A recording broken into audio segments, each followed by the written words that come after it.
मेरे दोस्तों, इससे पहले की वीडियो में आपसे ये बात कही गई थी कि सुन्नतों से एराज़ करने की वजह से, इन्हिराफ करने की वजह से, मुंह मोड़ने की वजह से हम और आप आए दिन फितनों का शिकार बने जा रहे हैं और अल्लाह रब्बुल आलमीन की जानिब से मुसीबतें, आफतें जो है मुंह खोल कर आ रही हैं।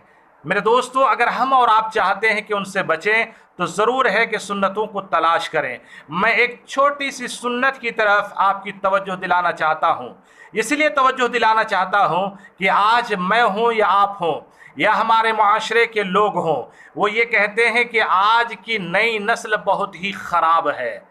आज की नई नस्ल में हमारी आपकी वो औलाद जो पैदा हो रही है, जिसकी उम्र 10 साल, 12 साल, 15 साल, 20 साल, 25 साल है, हम और आप कहते क्या है, कहते हुए थकते नहीं हैं कि आज औलाद हमारी बेतरबियत है, आज औलाद हमारी बात नहीं मानती है, आज मेरा बेटा मेरा कहा हुआ नहीं मानता है, वो अपनी मनचाही ज़िंदगी गुजारने की कोशिश करता है, यानी वो नाफरमानी करता है और आपसे दूर होने की कोशिश करता है। मेरे दोस्तों, कभी हमने और आपने गौर किया कि उस बच्चे के इस नाअहली पर हम और आप ही जिम्मेदार हैं, कोई और दूसरा जिम्मेदार नहीं है। वहाँ कोई आलिम को आप जिम्मेदार नहीं बना सकते। उलमा को तो गाली ज़रूर देते हैं कि उलमा दौर के हिसाब से नहीं चल रहे हैं, मनचाही ज़िंदगी उलमा गुजारते हैं, उलमा की कदर नहीं होती, लेकिन उलमा को गाली नहीं दे सकते। आप अपनी औलाद के ऊपर तरस खाइए कि आपकी वो औलाद आपकी बात के तहत नहीं है और आपकी फरमाबरदारी करने के लिए तैयार नहीं है। क्यों भाई? आपने तो उस औलाद को अपने कोख से जन्म दिया है और आप दोनों मियाँ बीवी के मिलने के बाद आपके घर में वो पैदा हुआ है, कहीं दूसरी जगह से नहीं आया है, लेकिन उसके बावजूद वो हमारी आपकी बात को क्यों नहीं मानता? कभी हमने और आपने गौर किया है? मेरे इस नाकिस राय के मुताबिक और मेरे नाकिस दिमाग और समझ के मुताबिक मैंने जो एक नुक्ता तलाश किया, वो नुक्ता ये है कि आज के इस दौर में हम और आप अपने बच्चों की शादियों में, बच्चियों की शादियों में धूमधाम के साथ पैसे खर्च करके शान शौकत वाली शादी बनाने की कोशिश करते हैं, लेकिन कभी हमने और आपने इस बात को सोचा है कि जिस बेटे की मैं शादी करने जा रहा हूं, दीनी तालीम से तो उसको कभी रोशनास नहीं कराया, कभी दीनी तालीम इन्हें सिखाया नहीं, न नमाजों के दुआओं को सिखाया, न रोज़ों के दुआ सिखाए, न नमाज का तरीक़ा सिखाया, न बड़े छोटे की तमीज़ सिखाया।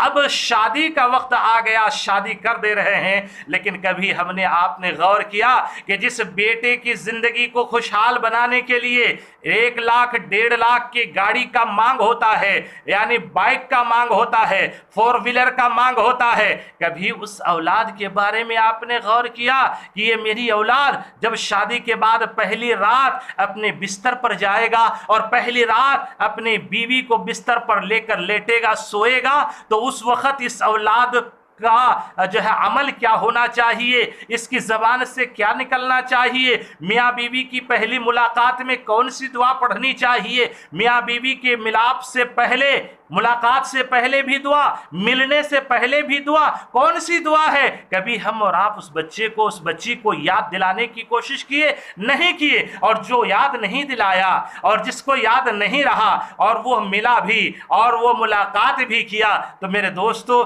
शैतान वहीं पर सवार होता है और वहीं से जब औलाद पैदा होती है तो वो जाहिर सी बात है, ना हल होगी ही, ना खलफ होगी ही, आपकी बातों का इनकार करने वाली औलाद तो बनेगी ही, नाफरमानी करने वाली औलाद तो बनेगी ही। लिहाजा मेरे दोस्तों, मैं आज के इस वीडियो में दोनों दुआ को सिखा रहा हूं। इन दोनों दुआ को जितने भी मेरे नौजवान सुन रहे हैं उसको याद करें, और जितने भी लोग देख रहे हैं अगर उनको याद नहीं है तो जरूर इन दोनों दुआओं को याद रखें और इसी के मुताबिक अमल करने की कोशिश करें। मेरे दोस्तों, नबी अलैहिस्सलातु वस्सलाम ने फरमाया कि जब तुम पहली रात अपनी बीवी को देखो तो उसके पेशानी के बाल को पकड़कर यह दुआ पढ़ो।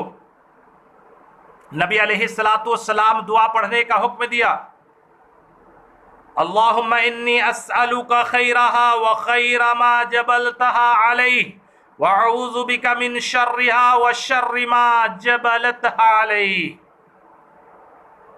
हम में कितने लोग इस दुआ को पढ़े हैं पहली रात में, मुलाकात के वक्त? अल्लाहुम्मा इन्नी अस्अलुका खैरहा, ऐ अल्लाह मेरी इस बीवी के अंदर जो खैर है उसका मैं तुझसे सवाल करता हूँ। वअऊज़ु बिका मिन शर्रिहा व शर्रि मा जबलतहा अलैहि, और ऐ अल्लाह हम मेरी इस बीबी के अंदर या इसकी पेशानी में जो शर है, बुराई है, अल्लाह उससे मैं तेरी पनाह चाहता हूँ। सवाल भी है एक तरफ, पनाह भी है एक तरफ। कितने लोग इस दुआ को पढ़ते हैं और कितने लोग इस दुआ को अपने बच्चों को याद दिलाते हैं शादी से पहले। चलो इसके बाद जब दोनों मियाँ बीबी रात में बिस्तर पर लेटते हैं तो बिस्तर पर लेटने के बाद दोनों मियाँ बीबी का जब काम शुरू होता है तो उस वक्त भी दुआ है। आज के इस दौर में मैं समझता हूँ 90-95% लोगों को, नौजवानों को वह दुआ याद नहीं है। बगैर उस दुआ के वो अपनी बीवी से मिलता है, मुजामत करता है, हम बिस्तर होता है। तो मेरे दोस्तों, अच्छी औलाद की तवक्को कहाँ से कर सकते हैं? वह दुआ भी मैं आपको सुनाता हूँ। नबी अलैहिस्सलातु वस्सलाम अपने उम्मत के लोगों को ये पैगाम सुनाएं कि जब तुम अपनी बीवी से मिलो और अपने दिली ख्वाहिशात की तकमील करना चाहो और उसको अपने हवस का जो है शिकार बनाना चाहो तो उस वक़्त उस काम के आगाज़ से पहले पढ़ो बिस्मिल्लाह, अल्लाहुम्मा जन्निबना शैतान व जन्निबिश शैतान मा रज़क़तना। अल्लाहु अकबर, अल्लाहुम्मा जन्निबिश शैतान व जन्निबिश शैतान मा रज़क़तना। कितनी प्यारी दुआ है। अल्लाह रब्बुल आलमीन के दरबार में अपने मियाँ बीबी मिलने से पहले अल्लाह का नाम लेते हैं और बिस्मिल्लाह कहते हैं और उसके बाद कहते हैं अल्लाहुम्मा जन्निबना शैतान, ऐ अल्लाह तो हमें शैतान से पनाह दे, शैतान से बचा ले। हाँ, कितने लोग हैं शैतान से बचने वाले और बचने की पनाह तलब करने, शैतान से पनाह तलब करने वाले कि अल्लाह तू शैतान से हमारी हिफाजत फरमा दे। कितने लोग। और इतना ही नहीं बल्कि अल्लाह जो रिस्क देने वाला है तू, जो औलाद देने वाला है तू, जो बच्चे और बच्चियां देने वाला है अल्लाह, तो उनको भी शैतान से बचा ले। इतनी प्यारी दुआ है जो आज अक्सर लोग नहीं पढ़ते हैं और न इसको सीखने की कोशिश करते हैं।